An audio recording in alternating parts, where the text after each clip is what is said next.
As the stage is set to continue our keynote conversation, please help me welcome two very special guests. We have joining us today Chris DeRusha, Federal Chief Information Security Officer and Deputy National Security Director, or Cyber Director, and Eric Goldstein, Executive Assistant Director for Cybersecurity at CISA. We're very grateful to have both Chris and Eric here today to be having a conversation with Nick on navigating the confluence of cybersecurity and AI mitigating the risks for the future. The focus of this session will be specifically on how AI is affecting cyber risk management. The panel will discuss how to make sense of AI risk, what to do with it, and of course, the subject of AI from a federal perspective. Without further ado, please join me in welcoming Chris and Eric. And it's an honor for us to be. We're in Washington, D.C., and what better welcome to get also the contribution, the attention of these two prominent industry leaders here. So it's an honor to have you. So thank you for making time in a very busy schedule. In this context, you heard some of the initial remarks. The context is, we're not winning really the battle in cyberspace yet. We're looking for always new and better tools to do that. Compliance-only approaches are not always working to solve the problem. So we speak a lot in this forum about the need for a risk-based approach to cybersecurity. So interesting for us to hear also, how can the federal government help in this process? And so the question that I would have is and maybe as a way of introduction, how would you define your specific mission as it relates to helping federal agencies and critical infrastructure manage the cybersecurity risk? Yeah, great. So thank you so much for having us here. After sitting down in this chair, I'm not sure I'm going to get back up. This is a pretty comfy stage chair. All right, that's the most interesting thing I'm going to say. So should we just stop there? So Eric and I have been working together for quite some time. And so I think it was really helpful when we came into the administration in January of 21 into these two roles, because we really understood we'd already worked in the offices supporting the positions we now hold. And so I think we can explain it pretty well. I am the Federal Chief Information Security Officer and Deputy National Cyber Director, and so we're really sitting in the White House setting strategy, policy, performance measures, and metrics in close coordination with CISA, working to align resources to agencies. When I think about the role that I play, it's really about providing support to all of the operational elements, whether that is a federal government agency's Chief Information Security Officer and their team that are trying to protect their systems, networks, and data, or supporting Eric as he's building out programs on the front end to provide tooling or advice to agencies and or actual response support during a live event. And so you kind of think of the ecosystem, it's all sort of this fabric of setting policy and forward direction and having the operational implementation arm. Yeah.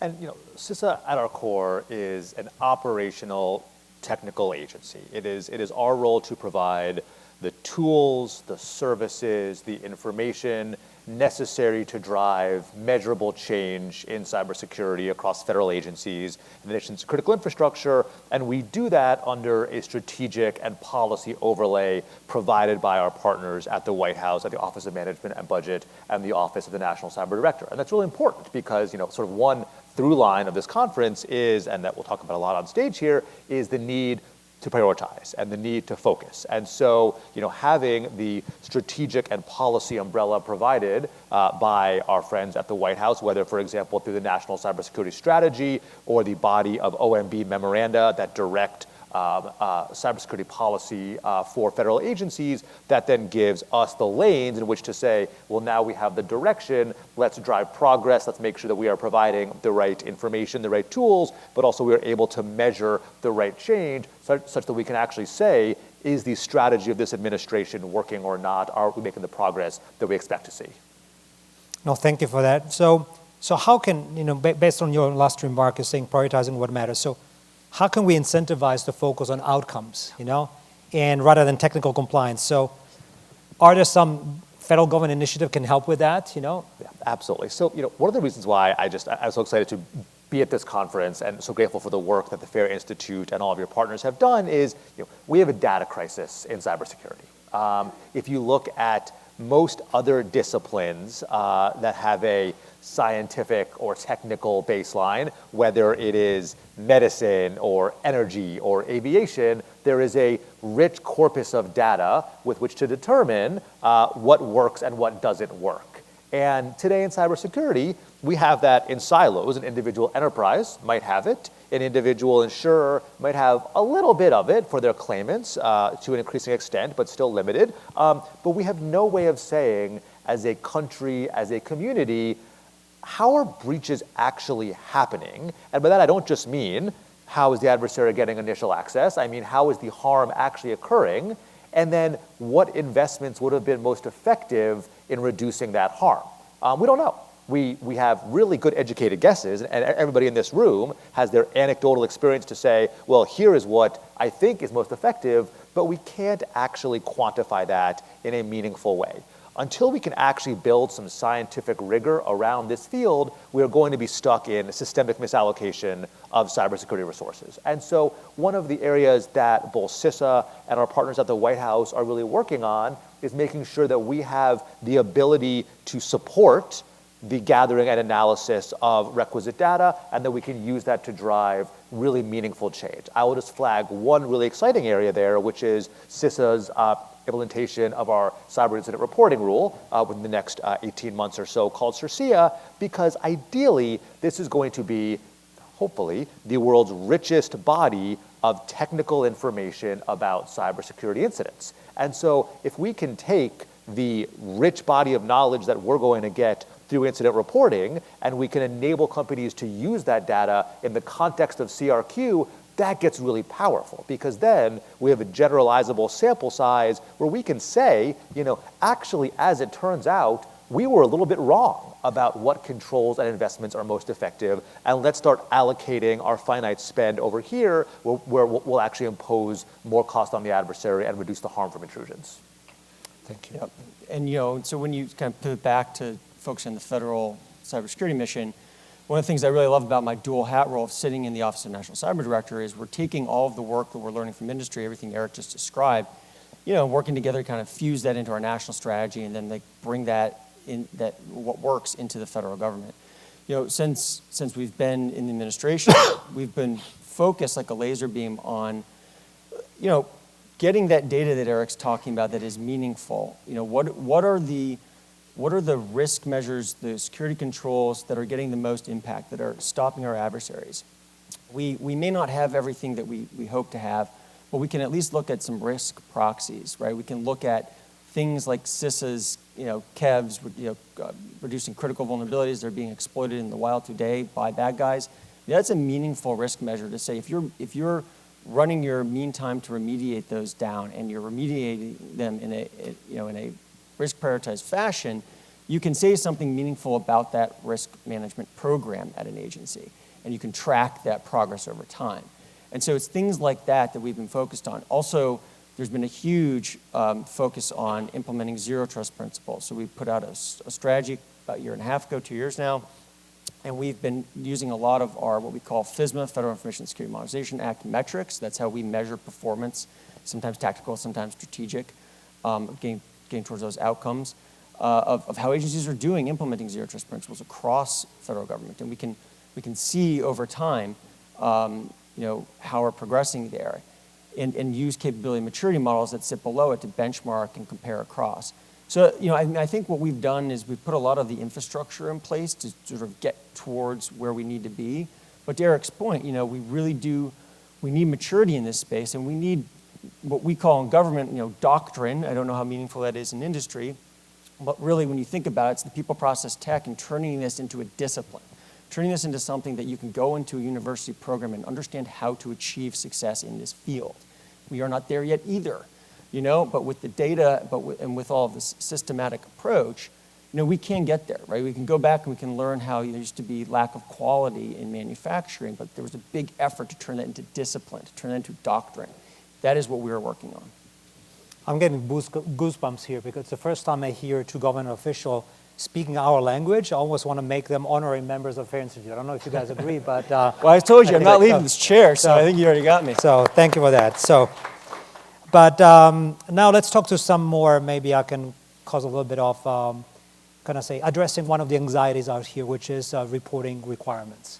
I know that Congress has mandated CISA to come up with a rule regarding incident disclosure. So in what ways will it be mimic or be different from the SEC rule? Absolutely. So, the starting point has to be that our goal needs to be burden reduction in a way that achieves the differentiated goals of agencies that are requiring cyber incident reporting. And so what I mean by that is, if you look at why CISA was directed by Congress to establish our incident reporting rule, we are at our core a cybersecurity, cyber defense agency. We are seeking cyber incident reports for 3 reasons. One is to help victims. One is to more rapidly share technical information about how intrusions are happening to reduce the spread of campaigns. And the third is to provide more targeted guidance, information, tools to address what's actually happening on networks around this country. That is a very different reason than why the SEC has promulgated its incident reporting rule. Of course, the SEC is seeking shareholder transparency and visibility into potentially market-shifting events. Those are different reasons to require potentially similar information. And so, in the legislation that established CISA's incident reporting requirement, it also set up a body called the Cyber Incident Reporting Council, chaired by the Secretary of Homeland Security, that brought together regulators from across the government, the SEC, the Federal Reserve, FERC for the energy sector, all the different regulators that established some requirements. And the CIRC came out with a report.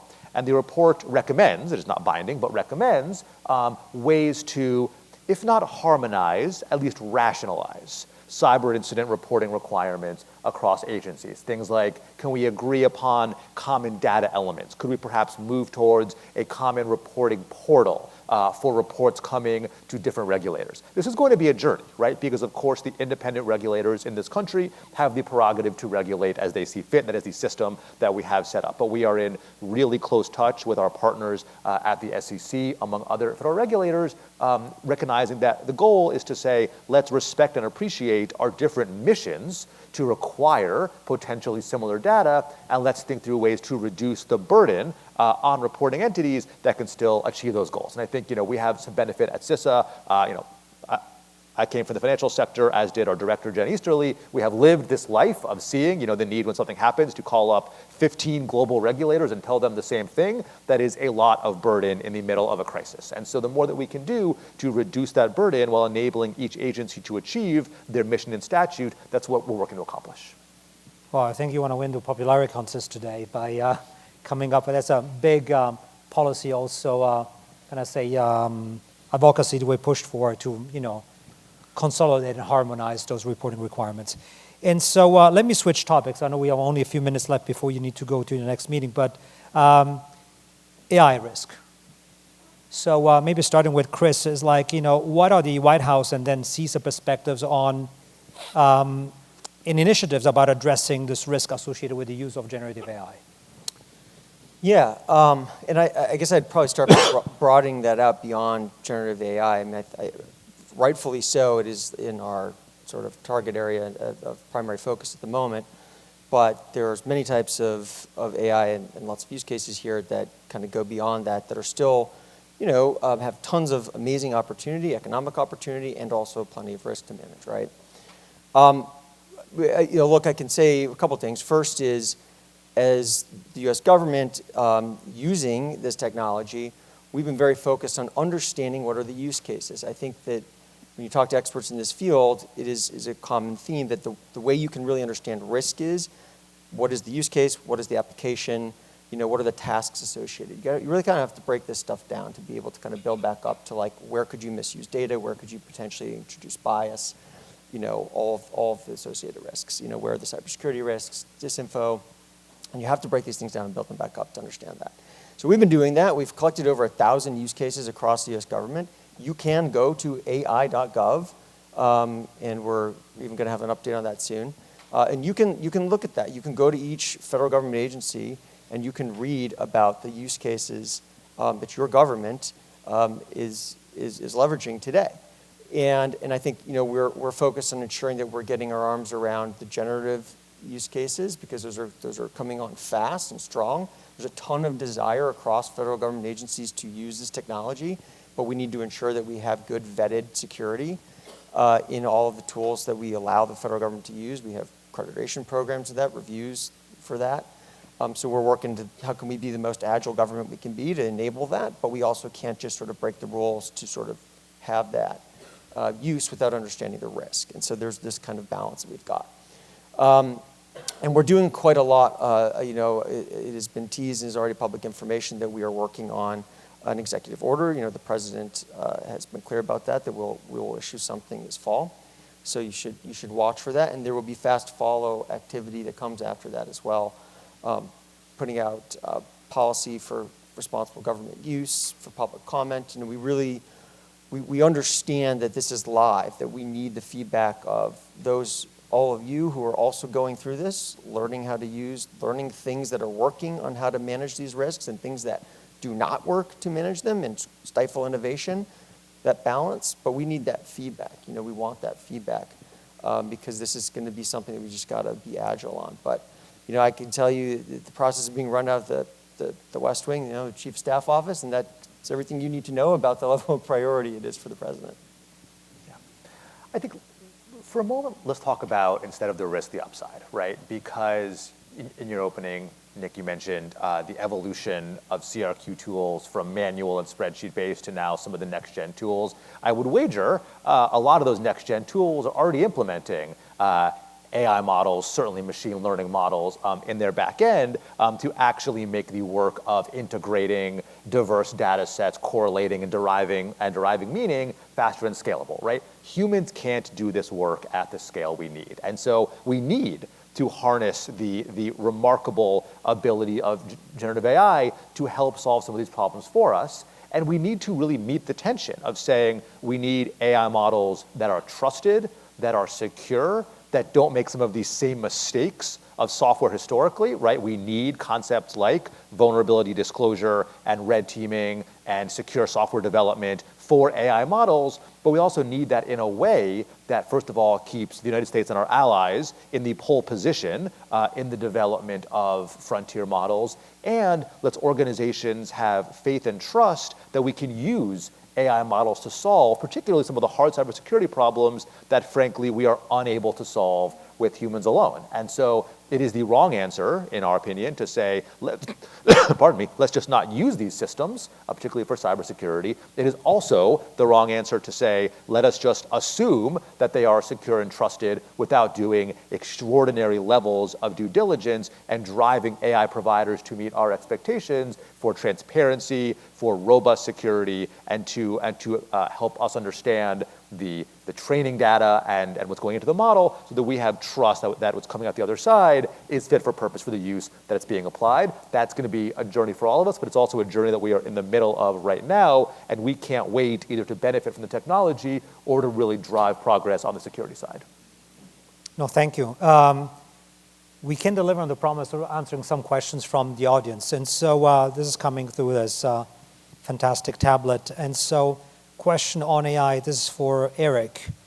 Given the cost to agencies addressing a given known exploitable vulnerability, KEVs, and how is cost factored against the vulnerability severity and impact in deciding what gets added to the KEV list? Yeah, it's a great question. So there is no cost variable to determine what goes onto the KEV list, right? The KEV list is purely a binary. If we hear about information suggesting that a known CVE is being exploited by an adversary, and if that CVE has a mitigation available, it's going on the list, right? It is a prioritization criteria. It is not the end of the story. And actually, our team wrote a great blog on this a few weeks ago that I would point folks to.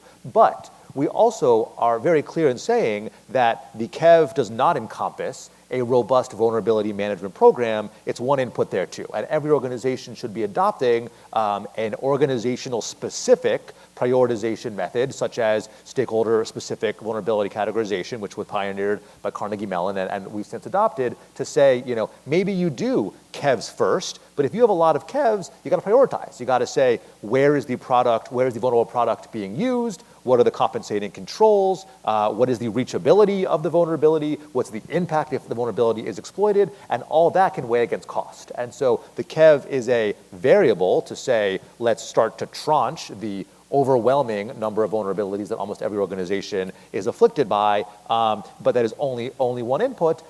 It also, I'll just, I can't help but riffing on that a little bit. Last night in Singapore, our director released the latest version of our Secure by Design guidance, co-sealed with 14 other countries around the world. And part of the theory of the case, as driven by the National Cybersecurity Strategy, is we just have way too many vulnerabilities in technology products, right? And the fact that any given organization of any size probably has thousands of vulnerabilities in their enterprise every single day. That is unsustainable. You can only fix that on the product side, right? There is no vulnerability management program that is going to scale to burn down that risk to a sufficient tolerance. If we think otherwise, we're kidding ourselves. And so we got to push on the product side to say, what can we do differently? And classes of vulnerabilities like memory safety, like SQL injection, like directory traversal that we know how to fix on the development side, that can knock out a lot of toil for vulnerability management teams and make it easier for us to prioritize what's left. Thank you. And last question from the audience, and then need to go to closing remarks. So this is for Chris here. So can we get an update on the timing of the president's proposed rules on safe AI use? Yes and no. What I can say is we're moving very fast to release the executive order, as the president said, that will come out this fall, and I think you can anticipate that we are doing what we can to get that out as early as possible. Fast follow on that, and again, we'll be putting things out in the public register, so there's some logistics to that, but you can anticipate soon after the release of the EO, we will be putting out for public comment the safe and responsible use policy for federal government. And again, because we want to get the feedback from all of you. Right, thank you. And in terms of parting comments, so how can we as a Fair Institute partner with you? So how can we serve you in your mission and help the federal government achieve its own cybersecurity and cyber risk management objectives? Yeah. So I'll offer a few. I think first of all, to one of your very kind opening points, we at this point are fully aligned that cybersecurity is a business problem, not a tech problem. And the only way to make a problem relevant to business leaders is to quantify it in a way that it can be weighted against other kinds of business risk. And cybersecurity historically has been dramatically behind market risk, financial risk, operational risk, take your pick. Work being driven by the Fair Institute is trying to close that gap. So first of all, the more that we can do to be just evangelizing that narrative really does help, but also the more that we can do to standardize both methodologies, but also the necessary data sets that we need to do that work at scale and to have that sort of quantification be translatable across enterprises, public or private. That's what it's going to take to get into the boardroom, to get into the C-suite, and have it make sense to senior executives that are not immersed in this topic, but need to be able to understand thoughtfully how to weight this risk against others and allocate resources accordingly. Yeah, gosh, maybe I'll go up into the clouds for a second. I think when you're doing a job like this, it is really important to continue to ask yourself, what's the appropriate role for government in managing this risk? And I say that because, obviously so much of the critical infrastructure in this country is owned, run, and operated by private sector, but also state and local, municipal. You're talking to a former chief security officer for a state. So you got a pretty good sense of kind of like how this plays out at the local level. And what I'd say is when you have things like the reporting rules and there's questions of saying, but hey, we're doing a good job here. Why do I need to report that? Like, I've got this. I'm managing my risk in my company. That's not the right perspective. We together are managing the nation's risk. And we need to take cyber risk and bring it to a manageable level. We cannot do that without each other. We have to do that in partnership. This isn't about any individual one of us. It is not about any individual company. And it certainly is not about any individual government agency, okay? This is about how do we, when you have situations like happened in Ukraine, and you have real risk present here in the United States as a result of critical infrastructure, what do? And if you don't have an ecosystem that's going to share fast, because adversaries are moving fast, and moving faster and faster every day, and you all know that because of the rise of AI, we have to be willing to take some risk with each other to share, to have meaningful relationships and partnerships. We have to, because we've got to bring this risk down to a manageable level. And we can do that together, but we cannot do it alone. Wow, what a way to welcome us to FairCon and kick off our agenda. I think I'm both honored and grateful for your service, to the country as well in your own roles. So we feel you're part of us, and I know we would like to continue. I know we have obligations, but very grateful for your participation. Look forward to partnering in the future, of course, as well. Absolutely. Thank you.